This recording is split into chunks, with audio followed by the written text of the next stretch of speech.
দেশের শাসকের নাম হারুনুর রশিদ না, হারুনুর রশিদ হলো বিশাল এক মহা সাম্রাজ্যের শাসক।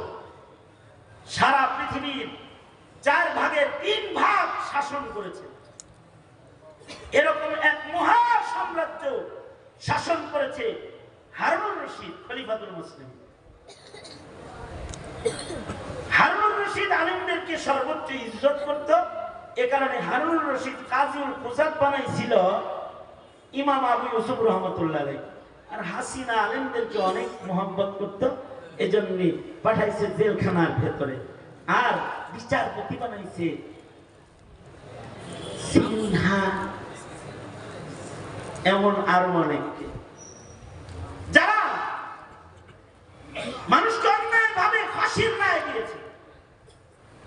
ওই যে বিচারপতি কলা পাতায় শুয়ে গেল, এদের নাম কি যেন? মানিক বিচারপতি। ইনি হইল মানবদেরকে গলায় রশি দেওয়ার জন্য তাকে বসাইছে। আর হারুনুর রশিদ এমন খলিফাতুল মুসলিমিন, যিনি বিচারপতি বানাইছে ইমাম আবু ইউসুফকে। তিনি নির্দোষকে ফাঁসি দিবেন, দোষীকে ছেড়ে দিবেন, এমন কাম তো কল্পনাই করা যায় না। বরঞ্চ তার বিচার চলাকালীন সময়ে তিনি যতদিন বিচার বিভাগের প্রধান ছিলেন, ততদিন হারুনুর রশিদ নিজেও থরথর করে কাঁপত। কখন যেন ইমাম আবু ইউসুফ আমাকে দায়িকা কাঠ গড়ায় দাঁড় করায় দেয়।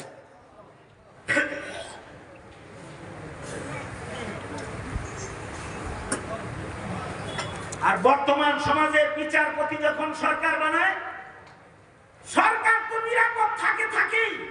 এই সরকার দলের ছোট ছোট ক্যাডাররা হেলমেট বাহিনীদের যোগ দিয়ে ধারালো অস্ত্র নিয়ে রাজপথে ঘুরে বেড়ায়। কারণ জানে তাদের নেত্রী এমন শয়তান বসাইছে যে শয়তান খুনিকে ছেড়ে দিবে আর আলেমকে জেলখানায় আটকায় রাখবে।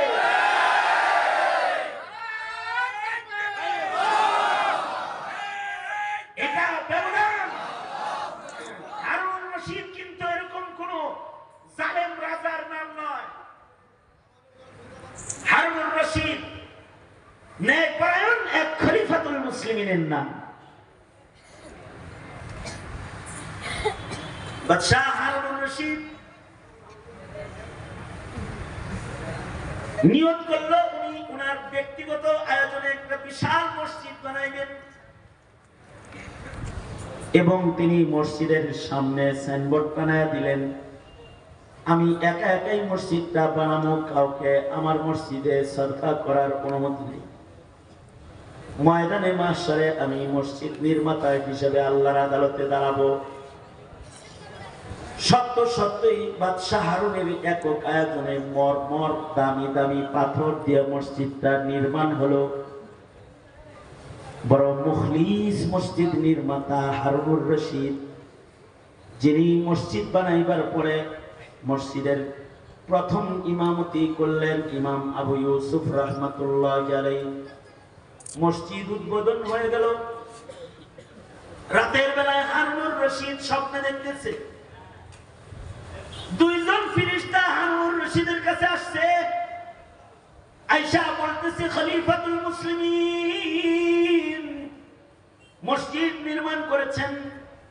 যারা মসজিদ বানায় আল্লাহ তাদের জান্নাতে বালাখানা বাড়ি দান করে। আল্লাহ তাআলা আপনাকে জান্নাতে একটা বাড়ি দান করেছে, চলেন ওটা দেখায় নিয়ে আসি আপনাকে। হারুনুর রশিদ স্বপ্নের ভেতরে নিজের জান্নাতের বালাখানা দেখার জন্য গেছে।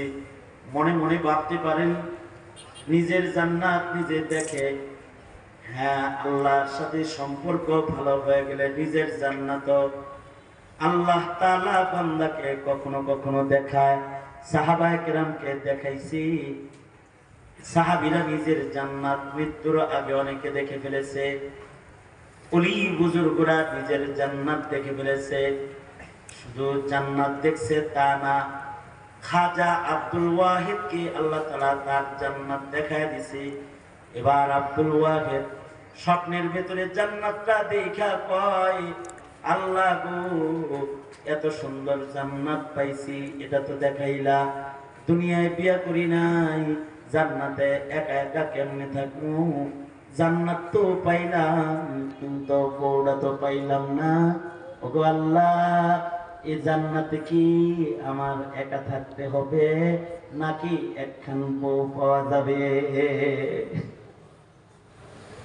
আল্লাহ তাআলা স্বপ্ন থেকেই খাজা আব্দুল ওয়াহিদকে আল্লাহর পক্ষ থেকে বলা হচ্ছে, না, জান্নাতে একা থাকবে না, জান্নাতের ভেতরেও তোমার বউ থাকবে। আমি তো বিয়া করি না আল্লাহ। বিয়া না করলে কি হইব? তোমার মতো একটা বেডিও আছে যেটা বিয়া করে নাই, তোমার মতো খালি ইবাদত করে, নাম তার দাসী মাইমুনা সাউদা, সে তোমার জান্নাতি বউ হবে। আল্লাহু আকবার করে বলেন। খাজা তোমাকে বলেন, জান্নাতে যেহেতু একসাথেই থাকবো আমরা দুইজন, দুনিয়া কি একটু দেখা করেন যাবো না? তাকে দুনিয়ার মাটিতে একটু দেখতে চাই। কয়, যদি দেখতে চাও তাহলে অমুক মরুভূমিতে চলে যাও, ওখানে গেলে মাইমুনার সাথে তোমার দেখা হবে। ঘুম ভেঙে গেছে আব্দুল ওয়াহিদ রাহমাতুল্লাহ আলাইহি। ঘুম থেকে উঠা যেমন স্বপ্ন দেখছি তেমন হাঁটবার লাগছে।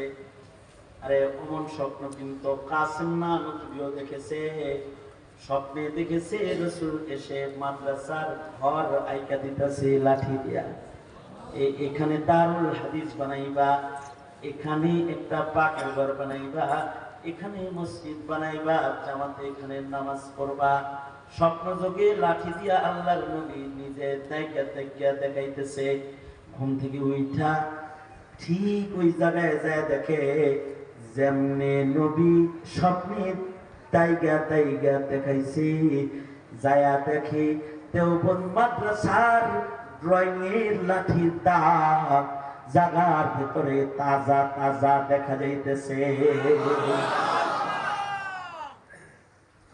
আব্দুল ওয়াহিদ রাহমাতুল্লাহ আলাইহি চলে গেছে, যা দেখে মরুভূমিতে ঠিকই মাইমুনা সাউদা নামাজ পড়তেছে দাঁড়ায় দাঁড়ায়। ছাগলগুলা অদূরে ঘাস খায়। খাজা আব্দুল ওয়াহিদ মাইমুনা সাউদার পেছনে যায় বসে গেছে, যা আওয়াজ দিছে, কাশি কুশি দিয়ে আলাইছে, তাড়াতাড়ি নামাজ শেষ করছে। নামাজ শেষ করতেই বলে, আসসালামু আলাইকুম। কিবলা দিকে বৈশা মাইমুনা বলে, ওয়ালাইকুম আসসালাম, কিন্তু কামটা আব্দুল ওয়াহিদ তুমি ভালো করো নাই। আমার নাম আব্দুল ওয়াহিদ, তুমি কেমনে জানছো? আমি মাইমুনা এখানে আছি, তুমি যেমনে জানছো? আমার মাওলার সাথে আমার সম্পর্ক খারাপ না রে আব্দুল ওয়াহিদ। তোর সাথে তোর রবের সম্পর্ক যেমন ভালো, আমার সাথেও আমার রবের সম্পর্ক ভালো। তুমি যেমন বউয়ের ঠিকানা লইছ, আমিও আমার জামাইয়ের নাম জাইনা লইছি। কাজটা ভালো করে নাই, যাও দেখা হবে আল্লাহর জান্নাতে।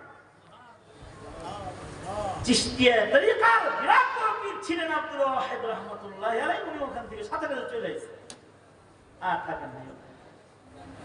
হারুন রশিদ নিজের জান্নাত দেখতে পাইতেছি, কিন্তু আশ্চর্য,